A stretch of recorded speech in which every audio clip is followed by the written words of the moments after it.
اعوذ باللہ من الشیطان الرجیم، بسم اللہ الرحمن الرحیم۔ قرآن اور اہل بیت ٹی وی چینل کے ساتھ میں ہوں لاریب حسین۔ توحید کے موضوع پر ہمارا جو تھرڈ سیشن ویڈیو کا ہے، جس طرح پہلی ویڈیو میں ہم نے بتایا کہ توحید کیا ہے، اس کے بعد توحید ائمہ معصومین علیہ السلام کے ارشادات کی روشنی میں توحید کو بیان کیا، اور آج کی اس ویڈیو میں کہ جو موضوع ہے وہ ہے معرفت خدا، یعنی خدا کی معرفت حاصل کرنا کتنا ضروری ہے۔ صرف خدا کو ایک مان لینا، اس کے احسانات کو، اس کی نعمتوں کو دیکھ کر اس کا شکر ادا کرنا ہی کافی نہیں ہے، بلکہ خدا کی معرفت کتنی ضروری ہے۔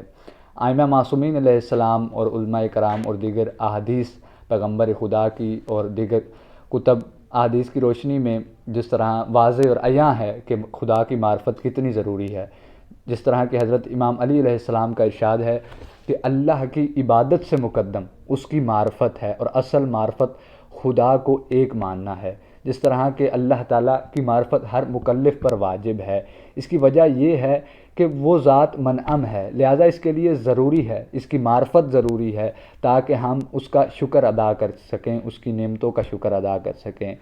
اور اس طرح کہ عقل جو ہے، اس انسان کے تمام کام، تمام انسانیت کا دار و مدار عقل پر ہے، اور عقل عبودیت کا ایک آلہ ہے۔ اس کا مطلب یہ نہیں کہ وہ خدا کی طرف جھانک کر دیکھ سکے، بلکہ عقل کا کام یہ ہے کہ دنیا کے گرد چکر لگائے، یعنی کہ خدا کے احسانات، اس کے نعمتوں کو دیکھے، اس کو پہچانے۔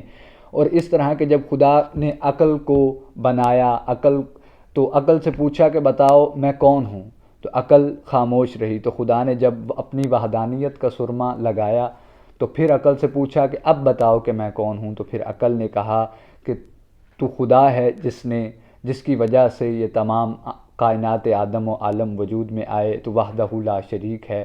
تو جو عقل اللہ تعالیٰ کی مدد کے بغیر اس کو پہچان نہیں سکتی، تو ایک انسان بھی خدا کی معرفت کے بغیر اس کو پہچان نہیں سکتا۔ جس طرح کہ ہمارے اہل سنت برادران، ان کی کتاب المواقف جلد اول میں ہے کہ وہ کہتے ہیں کہ اللہ تعالیٰ کی جو معرفت ہے وہ سمعاً واجب ہے، نہ کہ عقلاً واجب ہے۔ اور ہمارے اہل تشیع برادران، ہمارا مکتب اہل تشیع اس بات پر زور دیتا ہے کہ اللہ تعالیٰ کی معرفت عقلاً واجب ہے، نہ کہ سمعاً واجب ہے، کیونکہ واجب کو پہچاننے کے لیے ضروری ہے کہ واجب کرنے والے کی پہچان کی جائے، لہذا ضروری ہے کہ پہلے ہم عقل کے ذریعے خدا کو پہچانیں، پھر ان چیزوں میں غور و فکر کریں کہ جو اس نے واجب قرار کی ہیں۔ اسی طرح کہ حضرت امام جعفر صادق علیہ السلام نے فرمایا کہ وَأَنَّ إِلَىٰ رَبَّكَ الْمُنْتَهَىٰ، یعنی جب خدا تک بات پہنچ جائے تو چپ ہو جاؤ۔ یعنی دوسری روایات میں موجود ہے کہ جس چیز پر چاہو بحث کرو، مگر ذات خدا میں کلام نہ کرو۔ اور اسی طرح کہ حضرت محمد صلی اللہ علیہ وآلہ وسلم کی حدیث ہے کہ خدا کو پہچاننے کے لیے ضروری ہے کہ پہلے خود کو پہچانو۔ تو اسی طرح خدا کی معرفت ایک انسان کے لیے کتنی ضروری ہے۔ اسی طرح اگلی ویڈیو تک کے لیے اجازت دیجیے۔ اللہ حافظ۔